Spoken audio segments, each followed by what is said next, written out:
That's right, everybody. Welcome back. Pleb Underground Live. Today's episode, we are going to take a look at there's a thread going on essentially about what looks like possible supply chain attack with the Trezor with the Trezor hardware wallet, I believe it is. Yeah. So anyways, we're gonna take a look at that. And of course, guys, you know that I've done I've done a video in the past, probably about a month and a half ago, for best practices dealing with purchasing hardware wallets / signing devices. That's right. If you're not going to be if you're not going to be storing your Bitcoin on your own node, or deciding to run Bitcoin Core, and you've decided to purchase yourself a signing device / hardware wallet, it is good to be up to date with what's going on in terms of the the attack vectors. Anyways, all right, before we dive into it, guys, you know the drill. We're going to give some love to the Pleb Underground sponsored, and we will be right back in 30 seconds to dive into this story. And believe me, as the bull run keeps going, there are going to be more and more stories like this, unfortunately. So the best thing we can do is dispel fear with knowledge and vigilance, right? We have knowledge, we have vigilance. All of a sudden, the things that we don't know about, that we fear, all of a sudden we're not so afraid of them anymore. Anyways, 30 seconds. We'll be right back. Head on over to Archimedes Emporium. They make absolutely beautiful Bitcoin branded products. They just dropped their first one. It is the solid aluminum Bitcoin clock. I had to get my hands on it so that I could show it to you guys. Take a look. Really, really nice piece. Beautiful craftsmanship. Head on over to archamp.co. The link is going to be in the show notes. That is Archimedes Emporium. Head on over there. I'm realizing that you could probably use that clock as a deterrent. That thing is pretty heavy. Definitely a solid piece of metal. Okay, anyways, let's dive into this story. So here we go. This is from an account over here, E4 Pool. And here's what they're saying. Scam alert, fake Trezor 1. Now, before we start freaking out and everything like that, just a reminder, the Trezor 1 was the first. I actually, no, not the first. I think it's their second wallet, because I think the first one was the Model T. I don't even know if they still carry that one anymore. Anyways, but that does matter, right? Because of course, Trezor has come a long way, and obviously I'm not sponsored by Trezor. I'm not here to tell you to go and buy a Trezor. I test out every single freaking hardware wallet that I can. Anyone that interests me, I will buy it, and I'll test it, set it up, go through the user experience just to see what I think. So anyway, so here we go. This is what was supposedly found, right? Hidden firmware 1.13.0 firmware can't be updated. The whole process goes as normal, but the version doesn't change. No warnings in the Trezor suite. Fake bootloader. And this is the STM32F4 chip when they originally used the STM32F2 chip. Easy to open, poor soldering or soldering quality. Okay. So look, let's go take a look though, just very quickly, because look, again, like I said, this is one of their first. This was one of their first Trezor's signing devices. It didn't have a secure element. I mean that at the very least. Okay, so there was that aspect of it. There was no secure element. Also, when you purchased this device, there was no, I guess you'd call it like a security hologram, right? Which essentially makes it so that you cannot plug this device in without peeling off this hologram, and of course it's super sticky. So if somebody were to actually go and try to manipulate the device before it was purchased, it would be very difficult for them to, get rid of those markings, from that. So, but anyways, let's go quickly. Let's take a look here.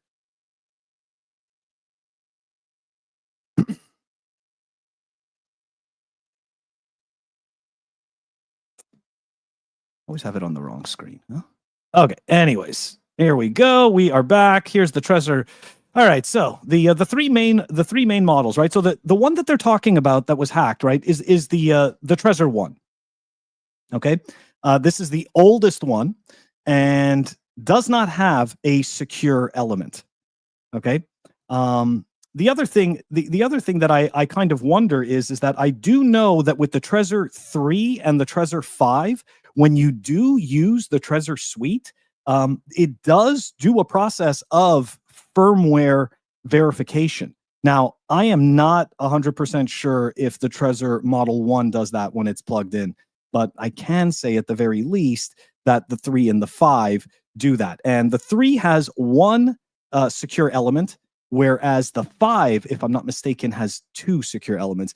And the other piece is this, which again, I'm not shaming, people who decide to go and buy the Model 1. What's important here is that we are aware, right? You got to be aware of the issues that can happen. But the thing is this, right? It's like $30, and of course, right? Hardware wallets. No one's gonna cry about a hardware wallet being cheap. But at the same time, right, if you're securing, quote unquote, generational wealth, I don't know. I'd be a little more inclined to spend a bit more and get those added security features. Again, and this is all if you are deciding not to custody your funds, using your own Bitcoin Core client. Yeah, there are some people out there who really do still store their Bitcoin like that. I'm not saying there's anything wrong with that. Just saying that is, that is another way that people do it. Some other people even store their Bitcoin on their node, right? Like the little Raspberry Pi, which I can tell you, I've had my experiences with that. I almost lost a lot of Bitcoin. There was at one point, I had close to like 6% of a Bitcoin that was stuck on one of these nodes that I could not retrieve because all of that was stuck in Lightning channels. Anyways, yeah, that was awful. So going back to this particular topic. So guys, as you know, I did do a video about the best practices, right? The 5 things you need to know. The link to that is going to be in this video. So look, the main thing about this particular Trezor that was hacked, it appears it was purchased from some type of a Russian website. Okay, so one of the best ways that you can mitigate a supply chain attack is actually purchasing a signing device directly from the manufacturer. Now, if you're at somewhere like the Bitcoin conference, let's say this week, and Trezor is there and you can buy it from them directly, that's fantastic. You're buying it directly from the manufacturer, but that doesn't absolve you of needing to do all of the regular checks of the packaging, right? Like you definitely want to make sure, and you can oftentimes you can tell when the packaging has been tampered with. You can tell when the packaging has been resealed. And remember this, right? Don't let your excitement overtake reasoning, meaning that you're all excited to finally get your Bitcoin into self-custody. You're all excited to finally get this thing stored and start learning about it and everything like that. And you wave off the red flags. Oh well, that security, that security feature wasn't entirely put on in place correctly. That's a shrink wrap doesn't look correct. Well, the sticker wasn't there. Don't make up excuses for yourself. Okay, it's not worth it. It's not worth it. You're better off. You're better off simply contacting the manufacturer themselves, letting them know about the situation.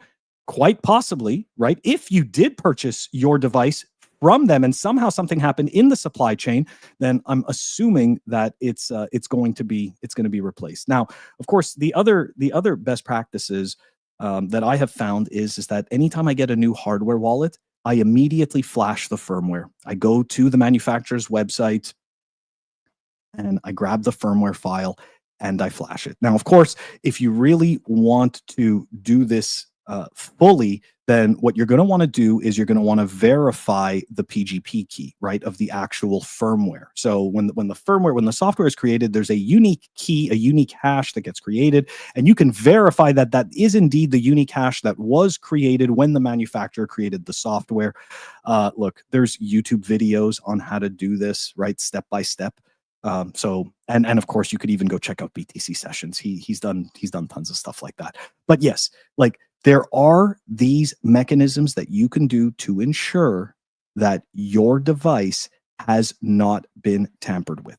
And of course, right, if your device supports the BIP39 word list, I'm not mistaken, it also supports the passphrase, right? Now, the passphrase, it's not a I wouldn't look at it necessarily as kind of like the trying to find the right words.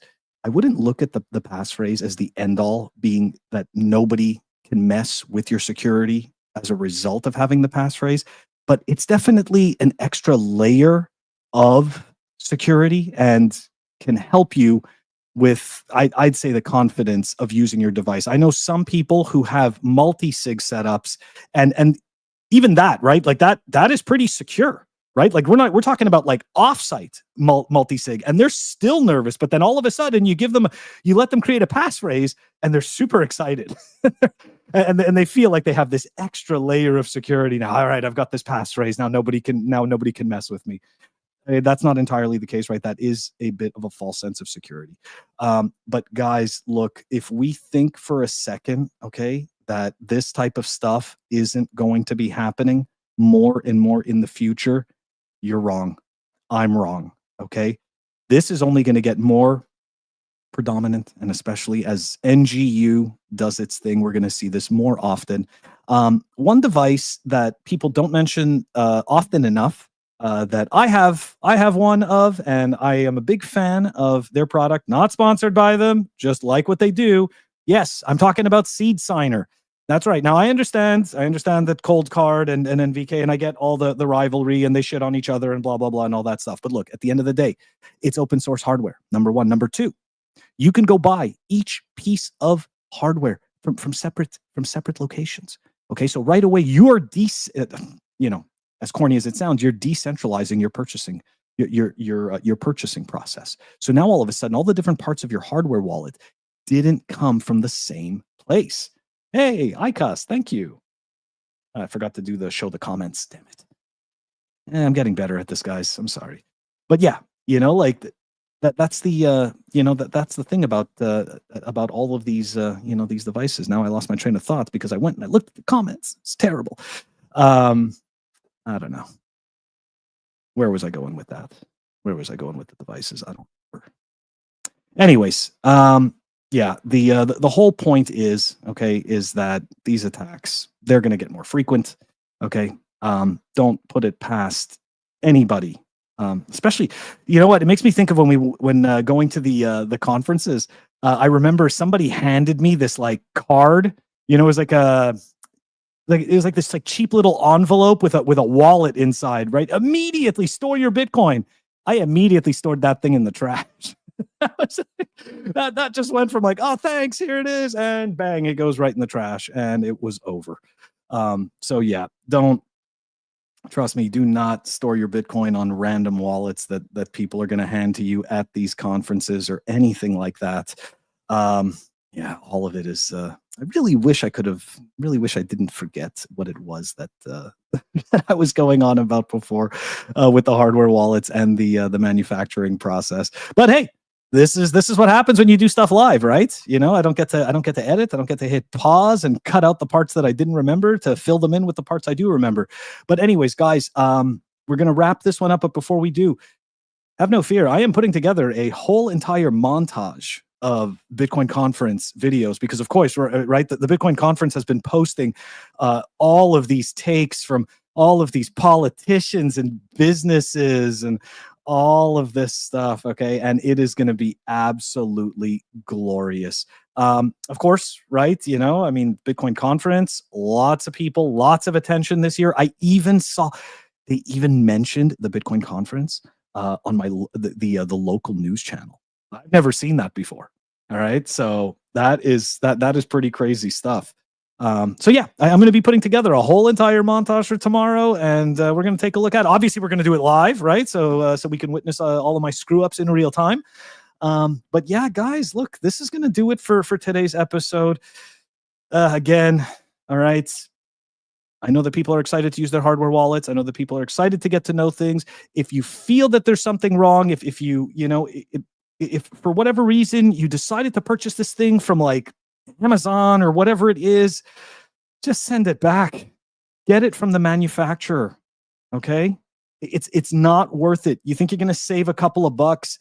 If you are actually storing life-changing Bitcoin with these devices, or I should say the keys to these devices, right? If you are actually doing this, and it's worth it. It's worth it to take a few seconds and double check, right? It's worth it that if you think, hey, the tamper seal isn't here, I'm going to go through with this anyways. Don't go through with this anyways. Stop.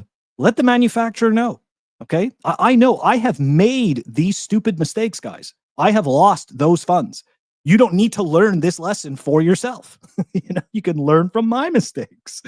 Anyways, guys. All right. That's all I wanted to talk about today. For the people at the conference, have a great day at the show. I will catch you all tomorrow. For the people not at the conference, like me, enjoy. Have a great day. Catch you tomorrow. Peace.